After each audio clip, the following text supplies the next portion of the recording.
Hello students, very good morning to all of you and I hope you all are fine and fit at home और आप अपना जो work है वो proper way में continue कर रहे हैं। स्टूडेंट्स क्लास 12 हिस्ट्री में हम ऑलरेडी रिवीजन कर चुके हैं मोस्टली सभी चैप्टर्स का अपना और today we will discuss about some important questions of chapter second. Early जो सिटीज थे हमारे आरंभिक जो शहर थे जिसमें मेनली आता है हमारा महाजनपद से रिलेटेड, तो उसमें आज हम देखने वाले हैं कुछ इंपॉर्टेंट क्वेश्चंस हैं तो उनके बारे में आज हम डिस्कस करेंगे। So let's continue our class. First question देखते हैं, who deciphers Brahmi and Kharosthi scripts. Brahmi और जो खरोष्ठी लिपि थी यानी कि उस टाइम पीरियड के दौरान जो मौर्य इंस्क्रिप्शंस हमें मिलते हैं उनमें मेनली यूज की गई थी ये लैंग्वेज। कौन कौन सी? ब्राह्मी एंड खरोष्ठी। तो उनको पढ़ने वाले, उनके बारे में हमें बताने वाले कौन थे जिन्होंने इन लैंग्वेजेस को रीड किया था, एंड दैट इज जेम्स प्रित्जेट। 1938 में 1938 में इन्होंने 37 और 38 दोनों में से ही कोई ना कोई एक ईयर होता है, हर एक बुक में अलग अलग होता है, तो 37 या 38 जो भी आपका ऑप्शन में क्वेश्चन मिलता है वही। तो जेम्स प्रिंसेप ने ब्राह्मी और खरोष्ठी लिपियों के बारे में सबसे पहले रीड किया और इनके बारे में, इन लैंग्वेजेस के बारे में हमें बताया था।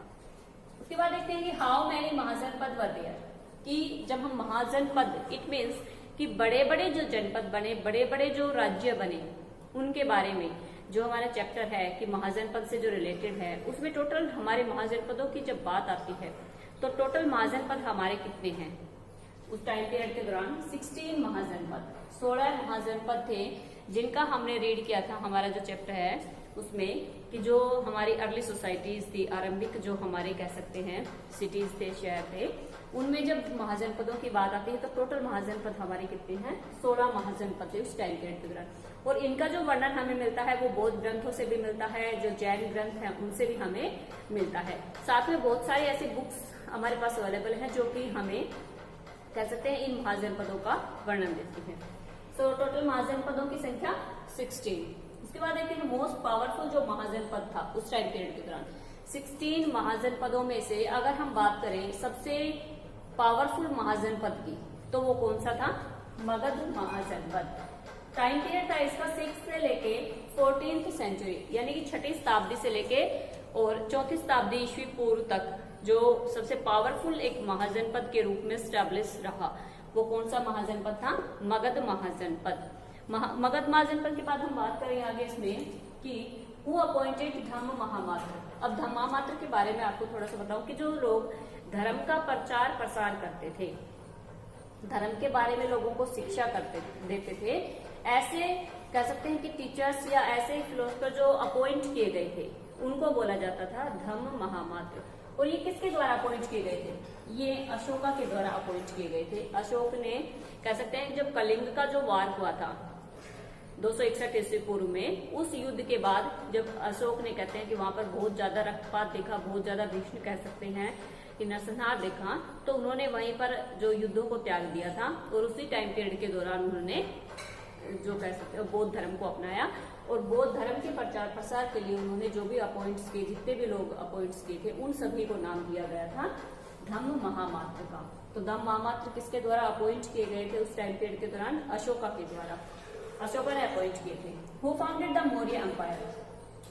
अब बात करते हैं मगध के ऊपर एक पावरफुल एम्पायर जो डायनेस्टी आई थी, रूल कर रही थी, वो कौन सी थी? मौर्य डायनेस्टी थी। मौर्य एम्पायर जो कह सकते हैं, मौर्य जो साम्राज्य था वो किसके द्वारा स्टैब्लिश किया गया या उसके फाउंडर कौन बने, कौन थे जिन्होंने इसको फाउंडेड किया था? तो चंद्रगुप्त मौर्य। और चंद्रगुप्त मौर्य के बाद जितने भी कहते हैं इसके सक्सेसर आए, चंद्रगुप्त मौर्य के बाद बिंदुसार, बिंदुसार के बाद अशोक, तो जिस टाइप से ये सारे के सारे आते गए, इन्होंने मौर्य साम्राज्य को बहुत ऊंचाइयों पर ये लोग लेके गए थे। सबसे पहले स्टैब्लिश किया था मौर्य एम्पायर के फाउंडर के रूप में अगर बात आती है तो चंद्रगुप्त प्रथम की आती है। उसके बाद हम बात करेंगे संगम। संगम का मतलब क्या होता है? संगम मतलब कि मिला जुला हुआ रूप होता है लिटरेचर का ऑफ लैंग्वेज। किस लैंग्वेज में लिखा गया था? जो संगम साहित्य है उसके बारे में हम बात करेंगे थोड़ी सी, कि जो साउथ का जो लिटरेचर था जो कि तमिल लैंग्वेज में लिखा गया था। तो कौन सी लैंग्वेज में लिखा गया था? ये तमिल लैंग्वेज में जो लिटरेचर लिखा गया साउथ में, यानी कि दक्षिण भारत के जब हम लिटरेचर की बात करें तो उसको बोला जाता है संगम साहित्य, संगम लिटरेचर का उसको नाम दिया जाता है। संगम लिटरेचर की बात करें तो साउथ में कह सकते हैं कि जब बहुत सारे जो धर्म के जानकार लोग थे उनकी जो सिटिंग्स हुई थी उस टाइम पीरियड के दौरान जो लिटरेचर लिखा गया था, पूरा का पूरा लिटरेचर तमिल लैंग्वेज में लिखा गया था और इसी लिटरेचर को नाम दिया गया था संगम साहित्य या संगम लिटरेचर का नाम दिया गया। अब उसके बाद बात करते हैं हरिसेन की, कि जो हरिसेन थे बहुत बड़े पोइट थे, बहुत महान कवि के रूप में इनको याद किया जाता है। Was the court poet of, किसके दरबार कवि थे या किसके राज कवि कह सकते हैं, तो किसके राज कवि थे ये, समुद्रगुप्त के, यानी कि गुप्त डायनेस्टी से एक ग्रेट रूलर के रूप में समुद्रगुप्त को याद किया जाता है। तो समुद्रगुप्त के कोर्ट पोइट कौन थे, हरिसेन, या हम कह सकते हैं कि हरिसेन किसके कोर्ट पोइट थे, तो ये थे समुद्रगुप्त के।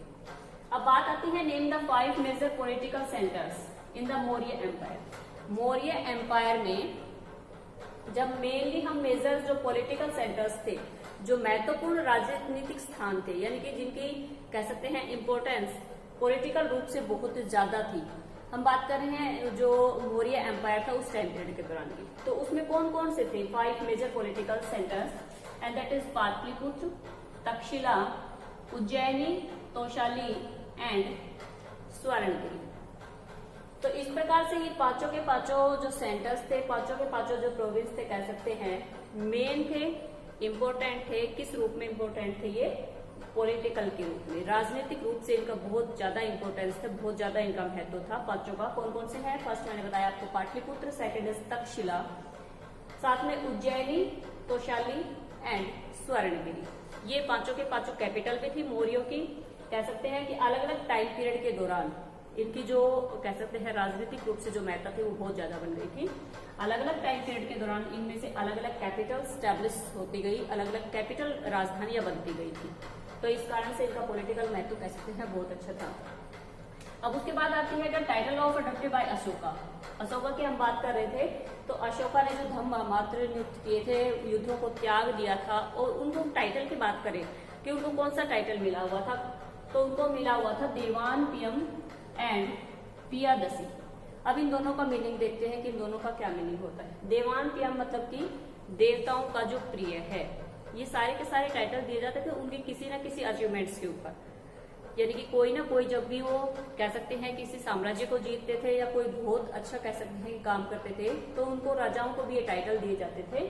तो जो देवान पियम का जो टाइटल था वो किसको मिला हुआ था, अशोका को मिला हुआ था। इट मीन्स देवताओं का प्रिय, जो देवताओं का प्रिय है देवान पिय, और पियादसी मतलब कि जो देखने में सुंदर है।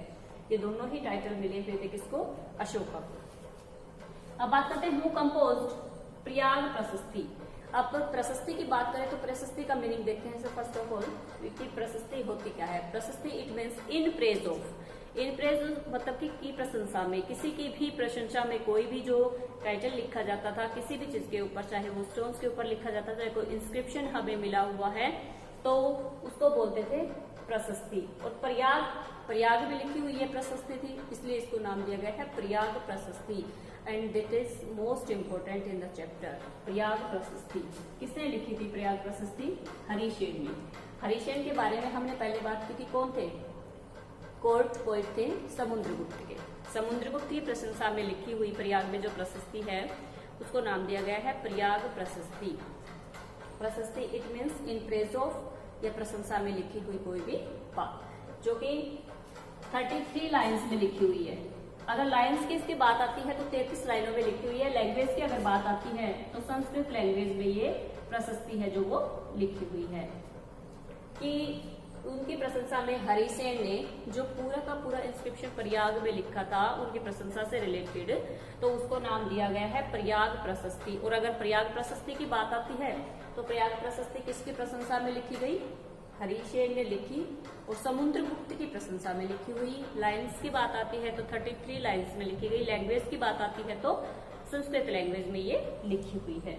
और प्रशस्ति का अगर मीनिंग आता है तो की प्रशंसा में लिखा हुआ, it means in praise of. आगे हम बात करते हैं give brief description of language and script of inscription of Ashoka. अब अशोका के जो अभिलेख हमें मिले हैं, अशोका के जो इंस्क्रिप्शन हमें मिले हैं, अगर उनकी हम बात करें तो उनकी लैंग्वेज और स्क्रिप्ट की बात करें तो कौन सी लैंग्वेज में वो लिखे हुए मिले हैं हमें, और कौन कौन सी कह सकते हैं कि उनकी जो स्क्रिप्ट इसमें यूज है, जो लिपि यूज की गई है, वो कौन सी है। तो लैंग्वेज की अगर हम बात करें तो प्राकृत वॉज द लैंग्वेज। अशोका के जो इंस्क्रिप्शन है उनकी मेनली जो इंस्क्रिप्शन की बात आती है, ज्यादातर जो अभिलेख उनके लिखे हुए हैं वो हमें प्राकृत भाषा में लिखे हुए मिले हैं। कौन सी लैंग्वेज में मिले, प्राकृत लैंग्वेज में। And these were the written in Brahmi script. और जब इनकी बात आती है कि स्क्रिप्ट कौन सी थी इनकी, कौन सी लिपि में ये लिखे हुए मिले हैं हमें, तो वो स्क्रिप्ट है ब्राह्मी स्क्रिप्ट। अगर स्क्रिप्ट की बात आती है तो ब्राह्मी स्क्रिप्ट, लैंग्वेज की बात आती है तो प्राकृत लैंग्वेज।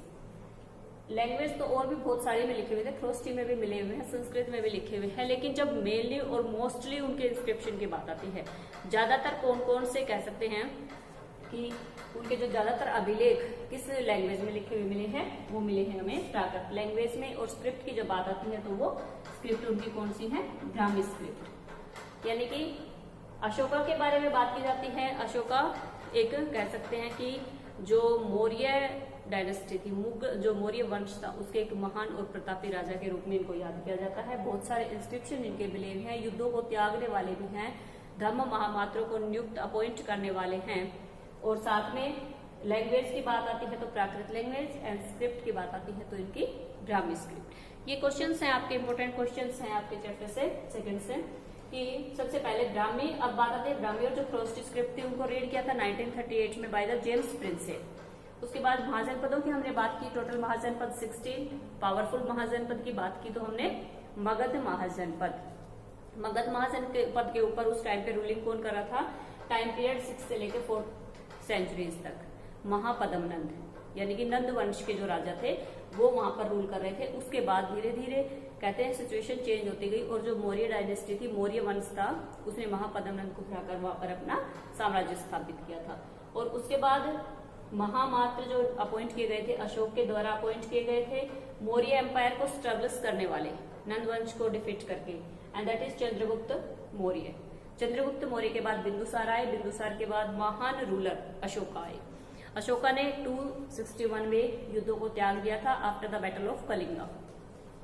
उसके बाद संगम लिटरेचर की बात करें, साउथ का लिटरेचर है, तमिल लैंग्वेज में लिखा हुआ है, और जिनके बारे में कहा जा सकता है कि जो संगम साहित्य था, बहुत सारे कह सकते हैं कि जो ज्ञान के जानकार लोग थे उनकी सिटिंग्स हुई थी, 2 से 3 सिटिंग्स, और इनके ऊपर कह सकते हैं कि बहुत ज्यादा उस टाइम पीरियड के दौरान खर्चा आता था। उसी टाइम के दौरान पूरा का पूरा लिटरेचर लिखा गया था।